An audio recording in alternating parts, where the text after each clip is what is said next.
आज हम लोग भारतीय समाज में महिलाओं की स्थिति पर प्रकाश डालेंगे कि महिलाओं की स्थिति भारतीय समाज में कैसी है, इस बारे में चर्चा की जाएगी।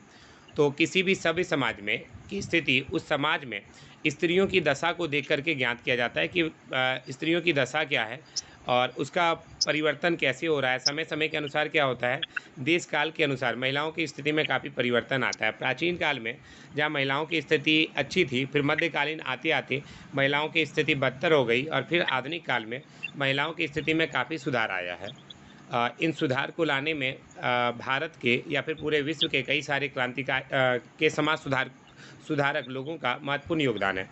आप लोग सभी ज्योतिबा फूले और सावित्री बाई फूले के नाम से परिचित होंगे। सावित्री बाई फूले ने सबसे पहला स्कूल लड़कियों के लिए पुणे में खोला था और वहीं से लड़कियों की शिक्षा की शुरुआत आधुनिक काल में होती आई।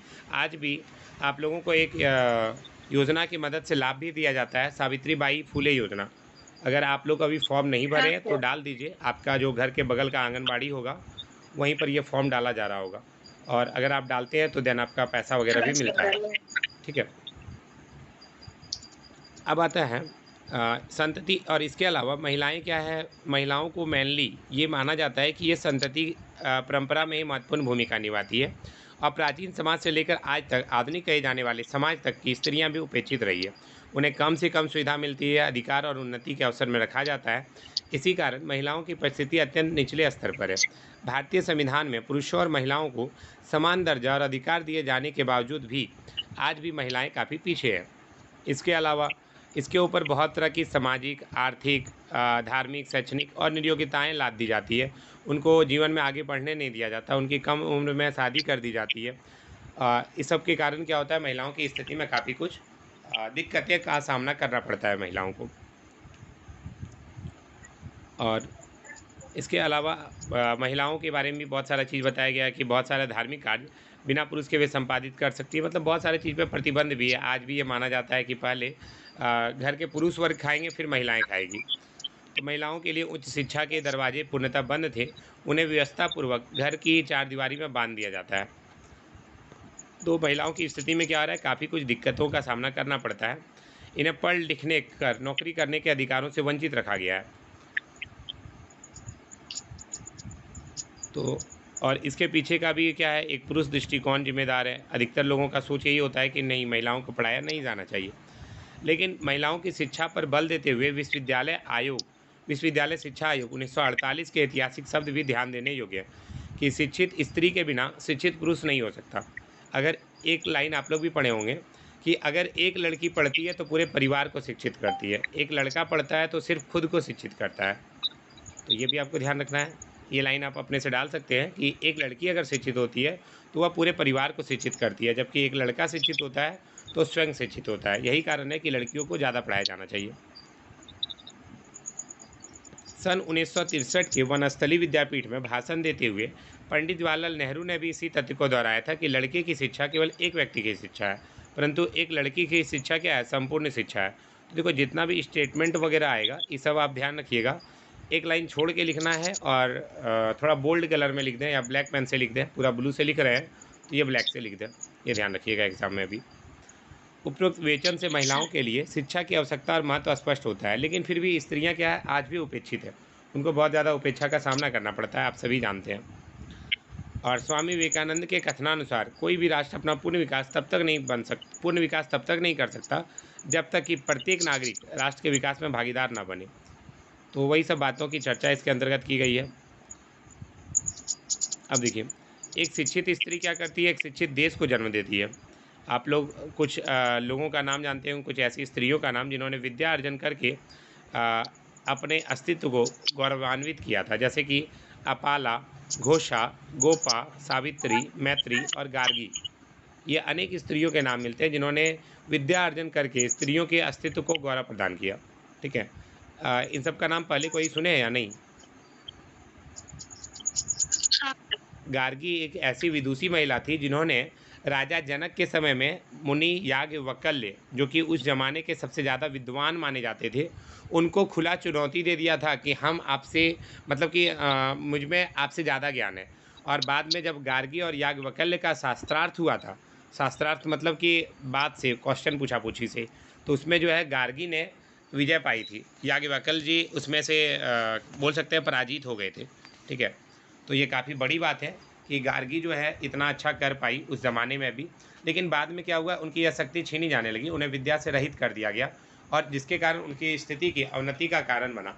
और आज भी देखा जाए तो आज वह स्थिति प्राप्त नहीं कर पाई है, हालाँकि उसने अपने आप को उबारा है, लेकिन अभी भी पूर्ण रूप से उन्नति होना क्या है, बाकी है। तो सामाजिक कुरीतियों का ऐसे शिकार बनाया गया। छोटी उम्र में विवाह प्रारंभ हुए। देखो, छोटी उम्र में शादी तब प्रारंभ हुआ था मध्यकाल में, ध्यान रखिएगा।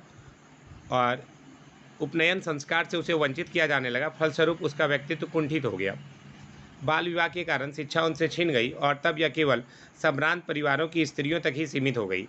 पुरुष की संकीर्ण मानसिकता, स्त्री को शिक्षा से वंचित होना पड़ा, जिसके कारण वह पर्दा प्रथा, सती प्रथा, नियोग प्रथा आदि अनेक बुराइयों को काटने के से अक्षम हो गई और उनका हथियार शिक्षा उससे छीना जाने लगा। तो बहुत सारी चीज़ें क्या हुआ, अब नॉर्मल सा बात है, बाल विवाह अगर हो जाएगा, शादी ब्याह हो जाएगा, तो कहीं न कहीं उसको पढ़ने लिखने नहीं दिया जाता, घर में ही रखता है कि भाई चलो ठीक है। जो अच्छे फैमिली से बिलॉन्ग करते हैं, रईस फैमिली से हैं, वे लोग कहीं न कहीं पढ़ाते हैं। बट बहुत सारे लोग बोलते हैं नहीं, उतना पढ़ा के कोई फ़ायदा नहीं है, तो इसके कारण से वे अपने अधिकारों के प्रति सचेत भी नहीं हो पाती। आगे बढ़ते हैं। अब देखिए, बहुत सारे बारे में ये कहा गया है कि जैसे कि यहाँ पर कुछ लाइन अन्य विद्वानों के द्वारा दिया गया। जैसे मार्गेट कॉर्मेक ने अपने एक अध्ययन में पाया था कि विश्वविद्यालय की 500 छात्राओं के अध्ययन के दौरान पाया कि लड़कियां कॉलेज जाना और लड़कों से मित्रता करना चाहती थी, लेकिन वे यह भी चाहती थी कि उनका विवाह उनके माता पिता तय करें। वे अपनी नव स्वतंत्रता का भोग भी करना चाहती थी, लेकिन साथ ही साथ पुराने मूल्यों को भी बनाए रखना चाहती थी। गोविंद केलकर ने अपने अध्ययन में पाया, हरित क्रांति वाले क्षेत्र में पंजाब में स्त्रियों को दिन भर कामकाज के बाद पति की भी सेवा करना पड़ती है।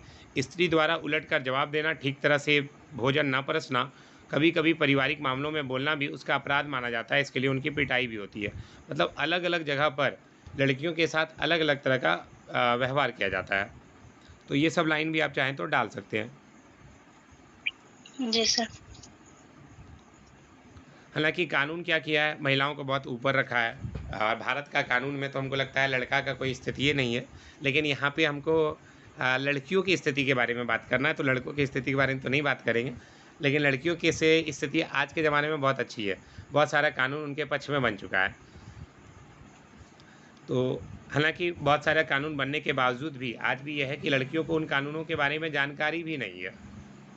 तो क्योंकि भारतवर्ष क्या है, एक पुरुष प्रधान समाज है। पुरुष प्रधान समाज है, यानी कि यहाँ पे पुरुषों को मैन अधिकार मिले हुए हैं। तो जिसके कारण उनको अभी भी उच्च ज्ञान प्राप्त नहीं हो पाता है, महिलाएं इसका लाभ नहीं उठा पाती है। लेकिन जो उच्च वर्ग की महिलाएं हैं, ज़्यादा पैसे वाले घर की है, पढ़ी लिखी महिलाएं हैं, वे लोग इसका लाभ उठाती है। आगे बढ़ते हैं। देखो, आज भी बहुत सारे ग्रामीण ऐसे हैं जो वासनात्मक निषेध के कारण अपने बालिकाओं को घर के बाहर नहीं जाने देते। उनका मानना यह है कि महिलाएं पुरुष की नज़र में सिर्फ महिला मात्र है। तो ऐसी स्थिति में इसके अतिरिक्त वे कुछ नहीं है, वे सिर्फ पुरुषों का वासनात्मक लक्ष्य बनी हुई है। तो इसलिए जितना जल्दी हो सके इसको शादी ब्याह करा करके भेज दो। तो ऐसे भी बहुत सारे लोग अभी भी सोचते हैं और यही कारण है कि वे लोग क्या करते हैं, जल्दी शादी कर देते हैं। अब ये सब लाइन अपना लैंग्वेज में लिखिएगा, पूरा का पूरा किताब का कॉपी नहीं कीजिएगा। थोड़ा थोड़ा खुद का लाइन लिखिएगा ताकि याद हो सके आपको। Okay sir. अब देखो, महिलाएं भी चाहे तो एक और तो बहुत अच्छी, महिलाएं भी चाहे तो बहुत अच्छी व्यवस्था कर सकती है, समाज में क्रांति ला सकती है। इसके बारे में भी बात की गई है।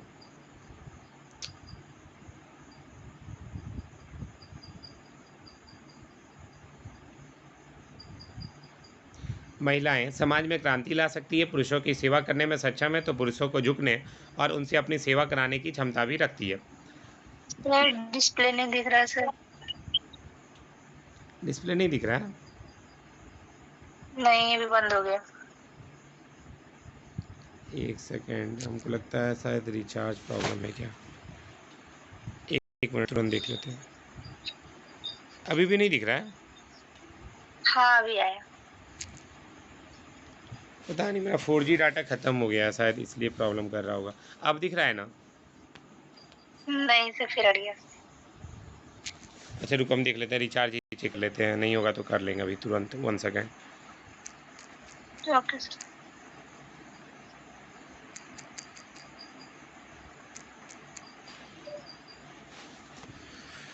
एक मिनट रुक जाओ, खाली चेक कर लेने दो कि कितना बचा हुआ है नेट पे। हो सकता है आज वाला ख़त्म कर दिए होंगे। ठीक है सर।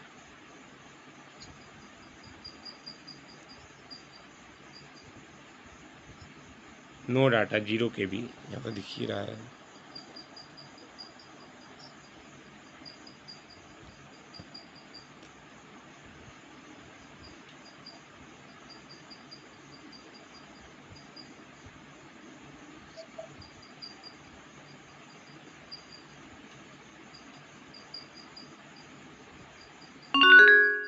चलो अब एकदम दिखते रहेगा, नहीं रुकेगा।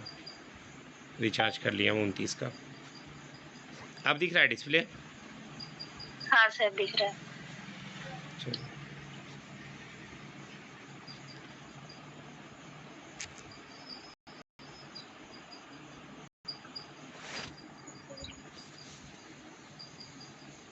होता ये है ना कि कोई कोई मेरा फ़ोन से कनेक्ट कर लेता है, नेट यूज़ कर लेता है, मना भी नहीं करते हैं और फिर दिक्कत तो हो ही जाता है। हम और सोचते हैं भाई नेट का कुछ करना है नहीं, जो ले रहा है लेने दो। आजकल हॉटस्पॉट नहीं देते। क्या बोली? आजकल कोई हॉटस्पॉट नहीं देना चाहता। नहीं बट हम दे देते हैं, तो इसी कारण से खैर कोई नहीं, चलो चलेगा, उतना सा होता ही रहता है।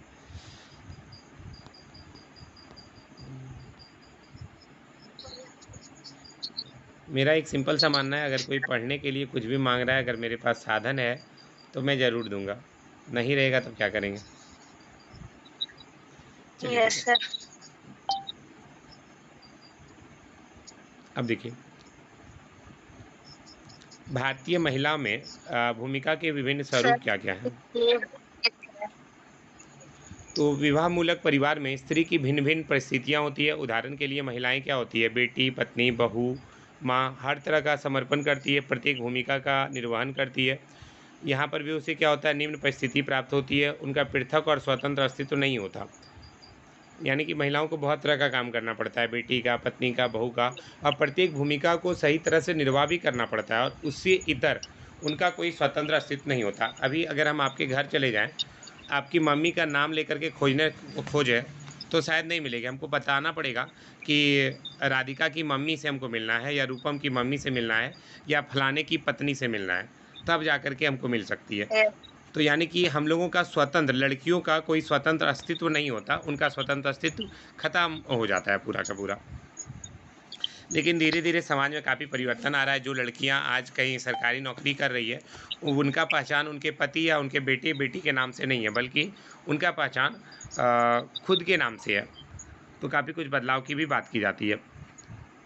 इसके अलावा उसी में देखिए, आप अगला एक पॉइंट में लिखा है, ग्रामीण समाज की शिक्षित महिलाएं, शिक्षित लड़कियों के लिए उचित वर नहीं मिल पाता, और जो मिलता है उसकी मांग इतनी अधिक होती है कि लड़की के पिता उसकी मांग को पूरा नहीं कर पाते हैं। वैवाहिक समस्या एक ज्वलंत समस्या है और आज की शिक्षित महिलाएं भी इसका शिकार है। नॉर्मली हम लोग देखते हैं हमारे घर के आसपास ही कि लड़की जो है, लड़की के लिए योग्य लड़का नहीं मिल पा रहा है, ये कोई सबसे बड़ा समस्या है।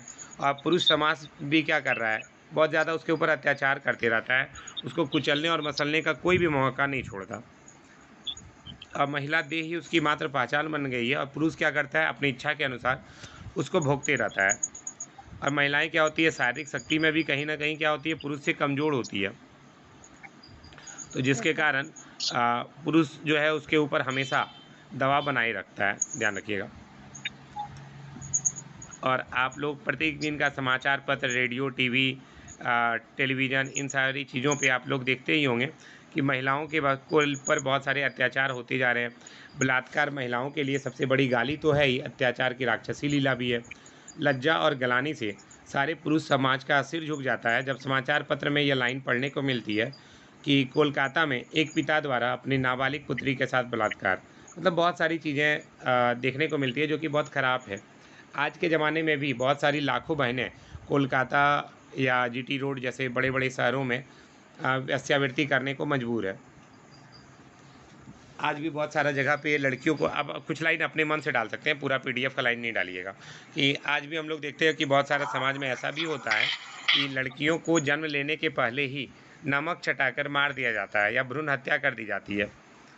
तो लेकिन क्या हो रहा है, धीरे-धीरे काफ़ी बदल रहा है। आज महिलाएँ भी क्या हो रही है, बाहर जा रही है। पुरुष घर से बाहर काम करने जाते हैं, तो महिलाएँ भी आजकल बाहर काम करने जाती है, उनका भी बहुत तरह का काम होता है। आधुनिक युग में महिलाएँ कामकाजी होने के साथ-साथ गृहिणियाँ भी सिद्ध हो रही है। घर और बाहर के काम को बखूबी निभा रही है। अपना लाइन में लिखिएगा। और यहाँ तक कि इस महँगाई के युग में आजकल पुरुष चाहे तो इकल्ला पूरा का पूरा अपना घर का खर्च उठा भी नहीं पाता, जिसके कारण महिलाएँ भी सहयोग करने लगी हैं। और महिलाएँ भी क्या करती है, बाहर के क्षेत्रों में काम करती है। वह न केवल नृत्य का क्षेत्र बल्कि टीचर, डॉक्टर, अफ़सर हर तरह का काम महिलाएँ कर सकती है। उसके बाद कुछ एग्ज़ाम्पल अपने मन से डाल दो, जैसे कि क्या बोल सकते हैं, ममता बनर्जी, इंदिरा गांधी, सोनिया गांधी, अरुंधति भट्टाचार्य, बछेंद्री पाल जैसी कई सारी महिलाएँ हुई है, जिन्होंने अपना नाम बहुत ऊँचा किया है। और तो बस ये सब नाम डाल सकती हो, तुम अपने से डाल सकती हो। इंदिरा गांधी भारत की प्रथम प्रधानमंत्री बनी और उनके टाइम में भारत का शासनकाल बहुत अच्छा चला था। बछेंद्री पाल ने एवरेस्ट फ़तह किया था। कल्पना चावला अंतरिक्ष में जाने वाली पहली महिला थी। तो महिलाओं ने भी बहुत अच्छा-अच्छा काम किया है। तो इस तरह हम लोग अपना आराम से ये पूरा का पूरा टॉपिक लिख सकते हैं। अब आ जाइए निष्कर्ष के ऊपर। तो लास्ट में निष्कर्ष लिख दो कि अतः महिलाओं की स्थिति काफ़ी ज़्यादा अच्छी हुई है। प्राचीन काल में महिलाओं की स्थिति अच्छी थी, मध्यकालीन आते-आते महिलाओं की स्थिति काफ़ी ख़राब हो गई। लेकिन वर्तमान समय में फिर से महिलाओं की स्थिति में काफ़ी कुछ सुधार देखने को आया है। लेकिन फिर भी महिलाओं को बहुत सारा चीज़ों का ध्यान रखना पड़ता है, क्योंकि उनका काम घरेलू काम और बाहरी काम दोनों होता है। और अधिकांश महिलाओं के पास परिवार में मदद के लिए कोई सदस्य नहीं होने के कारण घरेलू नौकरानियों की आवश्यकता होती है। वे लोग भी काफ़ी ज़्यादा परेशानियों से जूझती है, जैसे कि लिंग विभेदता, इसके अलावा यौन शोषण, बहुत सारा जगह पर उनकी पहचान अच्छी नहीं बन पाती। तो इस तरह के कई सारे कारण रहे हैं। ये टॉपिक पूरा समझ में आया? जी सर। ठीक है। अब गूगल मीट ऑन करो, अब दिख जाएगा डिस्प्ले।